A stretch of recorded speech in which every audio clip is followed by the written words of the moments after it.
Good afternoon, my friends. This is the Grim Flayer. Hope you're doing very well today, and this is a brief channel update. Just wanted to check in with you and let you know the good news, the exciting news. Picked up a bit of a sponsorship of sorts from Cardhoarder, the premier MTGO dealer in cards and loan programs and all kinds of other cool stuff. And to be clear, they did not ask me to do the video. They do not ask any of the content creators who are in the program that I'm now in to do this video either. It is something I am doing of my own volition, just because I'm all about full disclosure on the channel and because I genuinely do really value the services that Cardhoarder provides. So, yep, just gonna tell you what the sponsorship means, how it might change the content of the channel, and also give you a little bit of a tour of what you can do yourself if you're interested in these types of things. So, with that said, let's begin.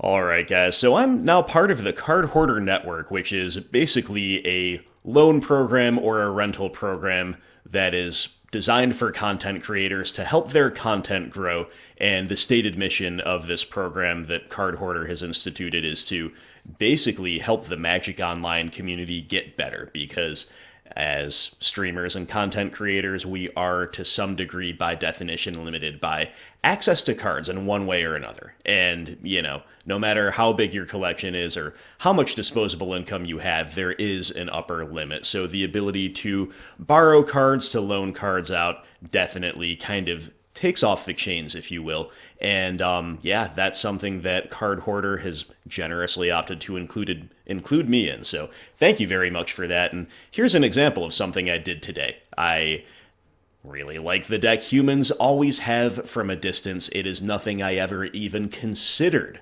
buying into online because it's a relatively expensive deck, pushing 300 ticks with most builds, and none of the stuff really translates into anything else I play either. So it's something that never really considered, getting reps in on MTGO with, but I was able to today. And that is basically the type of thing that maybe, just maybe, we can do a little bit more of on the channel in the future, because all of this comes at no cost to myself and no burden to the donor in terms of having to arrange a way to borrow cards from them. And just to give you a window into the whole process here, so I've got my list here, we've had our fun with it, we've gotten some reps in the lobby. It was pretty fun, I definitely enjoy Humans.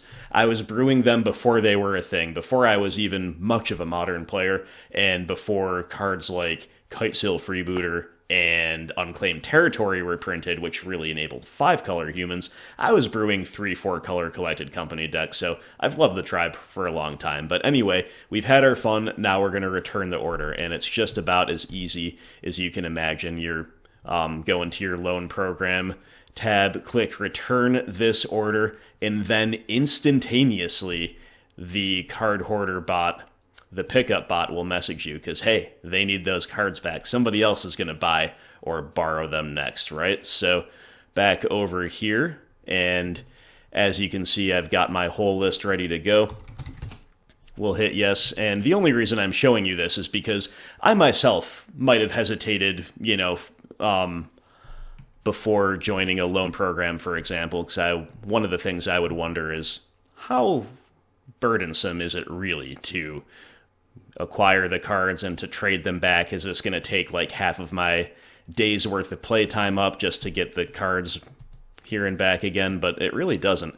If you, again, click that button and then reveal your full trade list to the bot, all of the things that you borrowed will automatically populate, so there's really no work required, and that's about all there is to it. You trade the cards back, and now it's on to the next thing to borrow. So the process of acquiring the list is pretty easy too. On the Cardhoarder page, after you've kind of filled up your cart, you can download the cart and just import it here, and you've got all the same versions and everything. So setup is easy, and in terms of acquiring the cards and trading it back, pretty easy as well. So I just wanted to let you guys get a little bit of a first-hand glimpse into how the loan programs work, and I believe it's the exact same for people who would be applying to the normal loan program as it is for me in the Cardhoarder Network. But if you're like me, maybe the idea of loaning out cards is not even the greatest. Maybe you would prefer to invest up front in cards and then maybe do a little bit of specking, or maybe, slowly expand your collection at opportune times, or even just as the case may be. Well, Cardhoarder is how I have always done that. I've recommended it to tens of people who have asked me privately, where should I start with MTGO? Or I'm on MTGO, I don't know how to buy cards, what do I do? I've always advised people go to Cardhoarder, and I don't even remember how I first found them. I was probably just Google searched it and read some discussions and stuff, but I've never done business anywhere else. I have no regrets about that, nothing bad to say. And, if you do want to expand that collection, let's look at some cool sets here. Cardhoarder has a great function. Odyssey, Onslaught, Invasion, Mercadian Masks. What do these sets all have in common? Well, they are all absolutely glorious old bordered basic land sources. So we can filter by set, and then we can search, let's say, for mountain, and just look at the wealth here. The wealth of basic land glory. We've got some nice Masks mountains, some nice Odyssey mountains. You might recognize some of these from my videos. I do play this Onslaught mountain in Jund. I play this Odyssey mountain in Mono Red Prowess, and the list goes on. So anyway, if you want to really personalize your collection, this is a great way to do it as well. And again, that's what I've done in the past, and now I am part of the loan program as well.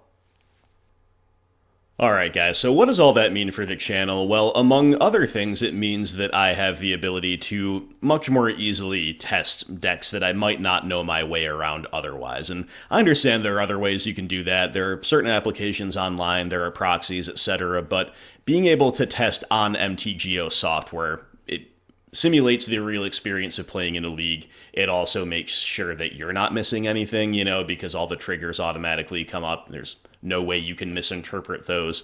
And I actually did that earlier today before I got my reps in with humans. I borrowed Oops All Spells, and I also borrowed Charbelcher, which is listed as RG here on Goldfish. And I got a few reps in. I got some goldfishing reps in there, and I played a few games in the tournament practice lobby. And I now feel a lot more confident in terms of the exact disruption points when things get a little bit weird. And if you've seen some of my recent leagues facing off against those decks, I haven't had that confidence. And so that's one thing you can benefit from a loan program, and hopefully my content will benefit from a loan program in that way. Heliod Company would be another candidate for this. Maybe I should do that next. And then also, I will be able to more easily feature a broader range of archetypes on the channel. And just to talk for a moment about that, there will still be some discretion in terms of what I think the viewers will like, and frankly, what I myself want to play. I still want to be a mid-range main, and mid-range adjacent decks, of course, are the lifeblood of the channel. I'm not going to play an Uro pile on the channel, period. It's just not going to happen. No Uramnath. That is where I make my stand. But, a deck like Tron, honestly, I'd play Tron if a donor wants me to. I'd play, I'd play Eldrazi Tron? I don't know about that. I'd maybe play Death and Taxes. You understand the point.